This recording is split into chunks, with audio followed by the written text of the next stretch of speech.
At 7:35 now, New Jersey Senator Cory Booker testing positive for a breakthrough case of COVID, despite being vaccinated and having his booster shot. President Joe Biden will address the nation tomorrow night about the spike in COVID cases nationwide, which is reaching record levels across our area, prompting concerns of another lockdown. Listen, this virus has humbled all of us. Every time you think you got to figure it out, it takes a turn you don't expect, and 8 out of 10 of those turns are negative. But our numbers are going up. The Omicron variant is real. We've already been battling the Delta variant. This is unrelenting. There's an enormous amount of fatigue out there as it relates to this virus. By the way, I get it. I've got that same fatigue, but we got to stay vigilant, and we will stay vigilant. All right, so 1 in every 8 COVID tests in New Jersey came back positive, and the state health commissioner warning that hospitalizations could reach a peak of 3,500 in a few weeks. Dr. Shereef Elnahal is the CEO of University Hospital in Newark, and he joins us this morning on a busy morning to discuss the current conditions in New Jersey. Good morning, doctor. Good morning. Thanks for having me. So, Dr. Elnahal, let's get right to it, because the latest numbers, they are disconcerting for a lot of people, right? That the number of positive infections across New Jersey are up more than 85% from a week ago. We saw this coming, right? You were right here on our air saying this was going to happen with Omicron. So how do you now fight against it as the CEO of a hospital? Yeah, it's a good question. It's one that's concerning me and many of my colleagues who are operating hospitals here. The fact is, this is going to spread far and wide, and it is starting to infect not only vaccinated but boosted people as well. But the key difference here, if you're protected with a booster, Dan, is that you're not likely to have to be admitted to the hospital and not likely to have severe disease. The overwhelming majority of cases that are breakthrough with Omicron are mild. And so what we can do, what we can all do, is get that booster. And in the meantime, we have to plan for the worst, as the health commissioner was saying. And so, of course, we have our surge plan ready. We have our staffing plan ready.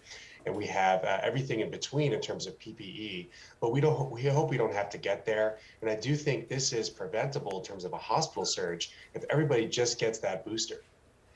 But what we're talking about is the fact that this is a crisis of the unvaccinated. We know that people are dug in and they're refusing vaccines in that case. So how are you treating the people who are getting Omicron, who are unvaccinated and more likely to fill up the hospitals and impact all of the staffing there as well? Well, we're using every tool we can to treat unvaccinated or vaccinated folks who come in.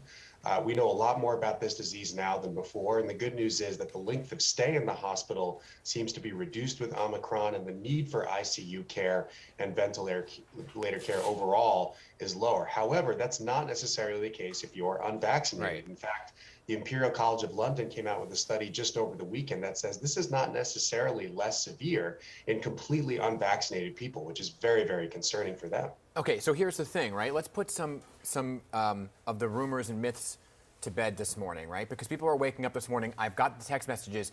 Well, I got the Pfizer, and now I want the Moderna vaccine, especially with the news that came out this morning that Moderna says its booster raises the level of antibodies to thwart Omicron, right? So everyone's going to rush to get the Moderna booster now. What is your advice to those folks who are waking up who haven't gotten the booster and are now faced with the idea of Pfizer or Moderna?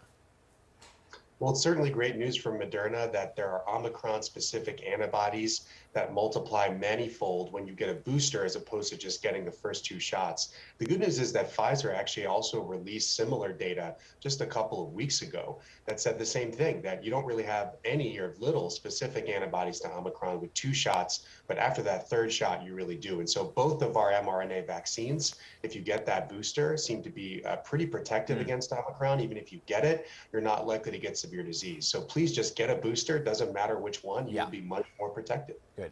And we're continuing to see all of these breakthrough cases as well. And one of the things that I'm continuing to see, especially across social media, which can perpetrate a lot of things that are not exactly factual, is people saying, hey, I did everything I was supposed to do. I guess these vaccines don't work. Can we please put that to rest? Tell us the truth about it.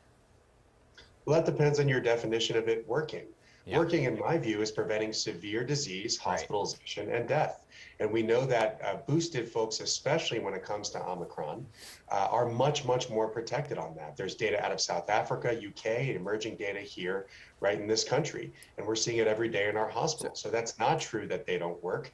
Preventing hospitalization is a very, very valuable thing. Twofold question here, right? Let me begin with the first part. It's Christmas week. People are going to travel. They want to gather. What is the doctor's orders? What's your advice? Really try to limit gatherings, but I know folks have made plans. We've made plans ourselves. Please make sure that everybody you're getting together with is fully vaccinated and boosted, every single person. Okay. The fact is, if you have one unvaccinated person in a group of fully vaccinated people, that person can spread COVID-19 to everybody in that room or in that setting. Yeah. So please just make sure of that and really try to limit it to as small of a gathering as possible, knowing that folks did make plans. Let me talk about what we're seeing play out on the streets, right, from New Jersey to New York, and those are the very lengthy lines in getting testing. It is frustrating to go at this point in time in 2021, nearing 2022, and wait in a long line for a test. What do you do if you can't get one? I really share that frustration, and we're seeing it right here in our hospital, Dan. We have lines outside of our testing clinic. There's a very long wait now. We're doing as much as we can to catch up. I think availing yourself of every possible avenue of testing, whether it's PCR or rapid tests, is the way to go here. The federal government recently announced that essentially all rapid tests are going to be covered financially, so there's really no downside in going out and getting one. I know that supply is an issue, but I think the supply chain is doing its best to keep up, and we're doing our best to deliver these tests to as many people as possible. Get tested. Make sure everybody that you're going to be with is vaccinated as well. Ask the question. Dr. Shereef Elnahal, thank you so much for joining us this morning. My pleasure. Happy